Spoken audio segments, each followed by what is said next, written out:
Hi, Betsy. Hi, Kim. It's just you and I. Just me and you. I was going to say just the three of us, but we're missing a three of us. Yeah. So Simone was feeling under the weather when we recorded this. Yeah. She's back to work now, but when you're watching it, but she wasn't available to do the Harmony Reads section today. But we're going to soldier on. Yes. Okay. Maybe she's at home reading. Yes, and she could be watching us. Yeah. Oh no. Yet. She's going to be here. Yeah, that's right. Sorry, time warp. Anyway, she's probably reading while we're recording it. Yes. So you have a new book. I do. I should maybe conclude the other one. Yes. So I finished up with Anthony Dewar's All the Light We Cannot See. Mm-hmm. So it was placed in the Second World War. So I was kind of saying to Kim, I think it ended kind of the only way it can. I don't want to give away too much. And I was chatting with my youngest daughter, who's just gotten into reading in the last year, and she reads fiction. And what she's enjoying from fiction is that most of the time, things can wrap up relatively on a good note and happy. And so we were discussing the fact that often the difference between fiction and nonfiction is in nonfiction, it's not always a happy ending. No. Because it's real events, it's real life. Mm-hmm. So, so the story does conclude, and you do get the aftermath, which I enjoyed. Kind of having all those loose ends wrapped up. Yes, I like the loose ends wrapped up. Yeah. So again, I think you used the term last time, engaging. Right. And yes, it was an engaging story, but it always holds a weight with it when it's nonfiction, and it's nonfiction that's sad. So historical nonfiction. Yeah. Even if it's fiction, it's still the events surrounding the setting of the story actually happened. Correct. Right. So my understanding is the story is fiction, but the events around it are, and some of the characters are playing out what other real people would have been. Right. So yeah. So all in the end, it kind of, there's only one thing that doesn't get concluded, but that's okay. Oh, okay. And I won't tell you what that one thing is. Okay. And so would you recommend it? The writing was great. I would, yeah. Still did not enjoy it as much as his Cloud Cuckoo Land, but that might just be because I enjoyed the historical period that one took place in. When did that a little take bit place? more. Oh, it's like Constantinople. Oh, and okay. Such. So you tell me what I don't know if I know. It's like, is that 70? No, it's earlier than that. It's like 1600, 1500? No, like 1100? Back, way back. Okay. Yeah. 1200? Maybe. Yeah, okay. It's kind of like, what you call it? My Ken Follett. Yes, but I was in a total different part of the world. Yes, of course. So. Yes. Okay. Yeah. And you've moved on. I did. I started another one. So I just go to my local thrift store and I will grab what looks interesting to me. That way, I like doing it at the library, but right now, then I don't have to worry about returns. Oh, okay. Right. If I've paid a couple dollars for them, they can sit on my shelf as long as they want. Right. So I've now started The Tiger's Wife. I'm not going to attempt how to say her name. Mm-hmm. I'll write it down. Tia, something of the sort. This one, so the truth is, I'm not actually sure what the book is about just yet. Okay.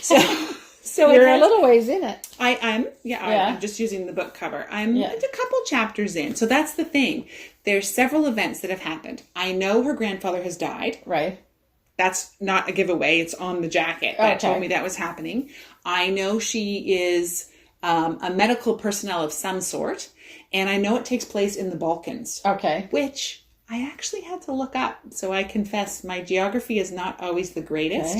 Because it was what I was imagining was not right at all. Because then she started talking about coastal and I was like, where in the world am I? Literally, where in the world am I? Yeah. So I did have to look that up. It is what we would say probably modern times. So it's after the war that took place in that area. Czechoslovakia is no longer, it's divided at this point. Right. So what is that? The Czech Republic and Slovakia. Yes, and Slovakia. So that has happened. Yes, I'm not exactly sure what the story is going to be about, but I'm getting all these different little elements that will come together. Right. So you know where in the world you are now. I think so. Okay. I'm still a bit hazy because the truth is I just don't know a lot about that part of the world. Yeah, and the names of countries changed quite a lot. And the towns I can't pronounce them. Right. So the reason though that I cared, because sometimes I don't even care. I'll just read a story. It doesn't matter. But what happens to me on other occasions is I was like, where is this? Oh, okay. Could I go there? Yeah. So then I started like Googling and looking up sort of just the stability of the country, the safety. And according to Google, it's all good now. Yes, So, yes, it is. In fact, I think it's they're starting to really not even starting. It's been for a while now that there's quite a good tourist industry, like Croatia and stuff like that. Yeah. So with beautiful seacoast. That's what was drawing me in. She was describing where she was driving, and I was like, this sounds like a really beautiful part of the world. So I had a look. Exactly. So anyway, needless to say, the geography has drawn me in. I'm interested in that, but I'm not actually sure what the story's about, because we know how Grandpa died. I won't give that away. So that's not the mystery. Yeah, okay. I don't know what the mystery is going to be. Okay. Oh, and then she also shares some childhood memories that have to do with a tiger. Okay. In an episode that happens that she witnesses. And I'm like, I don't know who this story is actually about. Is it about her? Is it about Grandpa? Is it about the tiger? Okay. I don't know. Oh, So, okay, cool. Yeah, so I'm hanging in there. Yeah, so you want to keep reading, yes. obviously. Yeah. Right. Okay, excellent. So, and I have to say, the thrift store book is like in perfect condition. They often are. Yeah. I totally am happy with you folks who buy it at full price. Yeah. Read it and then leave it for me. And I also get like a heartwarming moment that I've like adopted something. Okay. That needs and you a imagine home. the person Yeah. Yes. I feel that way when I see knitting in the... No writing in this one. I'm guessing someone probably read it only once. It's also not an old book. This would have been published. She's a young writer. I think she's considered like doing really well for her. Okay. Her youngness. Yeah, 2011. Oh, okay. So Great. not very long ago at all. Anyway, now I'm getting lost in the details. So we'll stay tuned for more on that. Yeah, I'll let you know what the story is actually about. Okay. Great.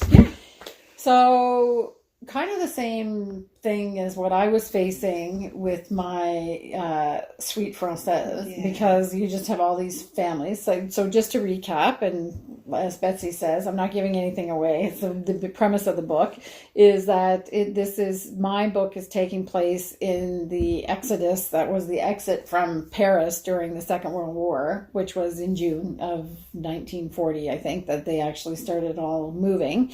So now they're coming back to Paris because the Germans have taken over. So Paris basically, or France basically surrenders. Okay. Which I find interesting. Confusing. I find it like, because you don't think of France as being one of the ones that surrendered. And the French resistance is obviously famous. Goes on for the whole time. Exactly. Yeah. So I'm actually learning a little bit. Okay. The last time that we were here, I didn't know much about the author.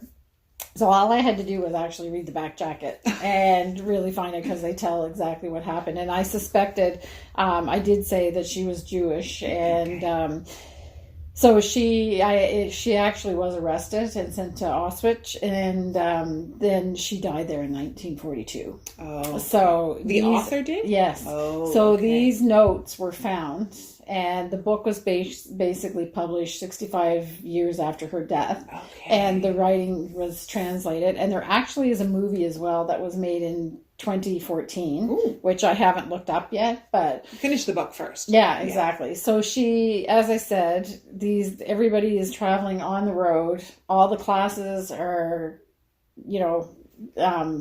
mixing and coming into conflict one way or another. And you certainly see peep under the sheets about civility, and when it gets down to when the tough gets going, what happens to some people and who rises to the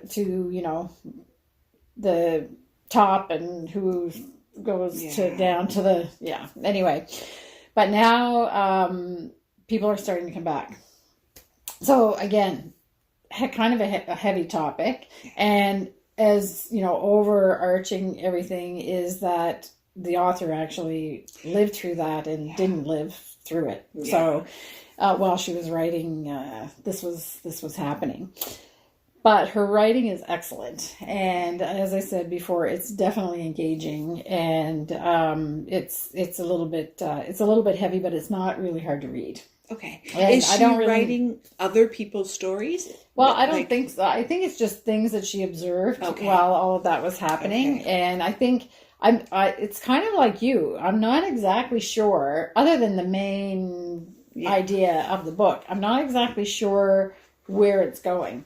Because people are starting to come together, and then there's things that happen. Okay. But there's not really one overarching thing that's happened. Like, it hasn't come to some kind of a climax yet. So, well, I'm wondering, because when you're telling a historical story, like, our lives don't necessarily have a plot. Right.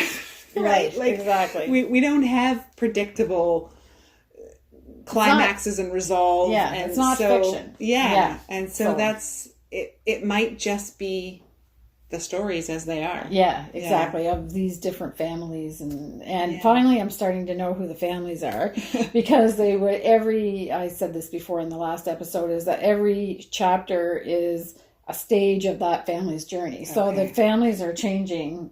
I don't know, there's four or five different storylines, and you're jumping back and forth. I love that. I know some people don't, but I really like that style. Well, I like it, except I read a lot right before I go to sleep. Oh. So I'm reading, and I'll get through a chapter, and then I can't keep my Michauds from my Picards. Okay, wait a second. Again? Whose kid is this again? I don't know. Anyway, so now I'm finally getting to know them all. Okay. So it's good, but I can't really say anything more about what's happening other than that. Give it away. And we don't want to talk about details really. So anyway, but I would still recommend it. It's a good, like, as I'm going through, I'm not changing my mind about the recommendation. Yeah. Just not fun. Like, it's not fun. It's engaging. Yeah.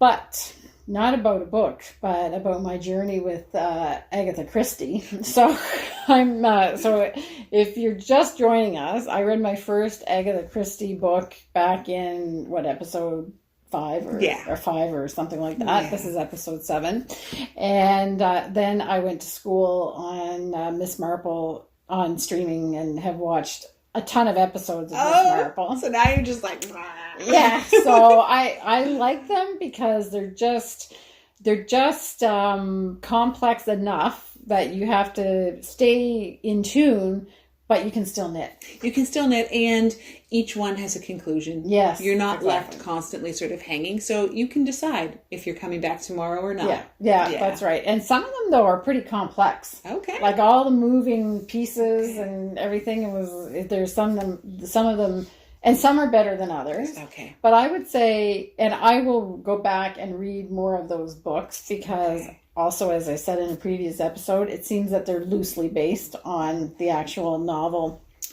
that they're based on. Okay. So some of the things are different, including the crime. But the people are the same, and the context is more or less similar. Right, okay. So it definitely makes me want to read more. Yeah. But I'm doing it without expectation of that what I saw will be the same. It is the same. But the series is also good, just on its own. And I was going to say, you watch enough of them, and you won't remember when you go to read the book necessarily that you already watched an episode about it. Especially if the crime is different. Yeah, I know that I've watched it because I'm watching them all. There you go. I've seen them all. Or I've got a couple left. Sorry. No, I ran across a mini-series on... I think you watch yours on BritBox, right? Yeah. Yeah. So I got the 7-day subscription of BritBox. Okay. The free trial. Okay. Just to watch this one that I saw. And I think it's called Why Didn't They Ask Evans? Which I thought that's a Miss Marple. I know. Yeah, which I did not. I just watched that one. I didn't know that. Okay. So it's Miss Marple? Yeah. Interesting. Because the miniseries I watched, there is no Miss Marple. Oh, I just watched that episode last night. Okay, so this one's an adaptation that I think Hugh Laurie, the actor and director, kind of took over and did. So, and then I saw at the end credits for Agatha Christie, but I was like, but there was no Marple, there was no Poirot. I'm like, okay, maybe this is just some other random one she made. So he actually did this story, but left Miss Marple out of it completely. Yeah. Okay. She like I said in an earlier episode, she's more in the TV series. Yeah. Obviously, she's the main character. Okay. In the books, she's not. Okay. Really. Well, this one, so much so, she didn't even need to show up. I'm not surprised. Okay. But after reading at Bertram's Hotel, I'm not. They could have dispensed with her altogether. Okay. It could have been anybody kind of in the lobby. All right. So this one falls separate from your Morrow. I mean, your Marple series. Yes. So it's actually just the one I think it was. Actually, I started it 2 nights ago. Okay. And then couldn't finish it when I had to go to bed because I was exhausted. So I watched it last night again, but I started over because it's quite complex, that one. Yeah. They do it in 3 hour-and-a-half segments. So it ends up being like almost 5 hours of show that you're watching for the one story. Right. So, yeah. And it's the family, the completely dysfunctional wealthy family. Yep. Yeah. Yes. My favorite is the girl. I don't know if she's Moira. Yeah. Is that her name? No.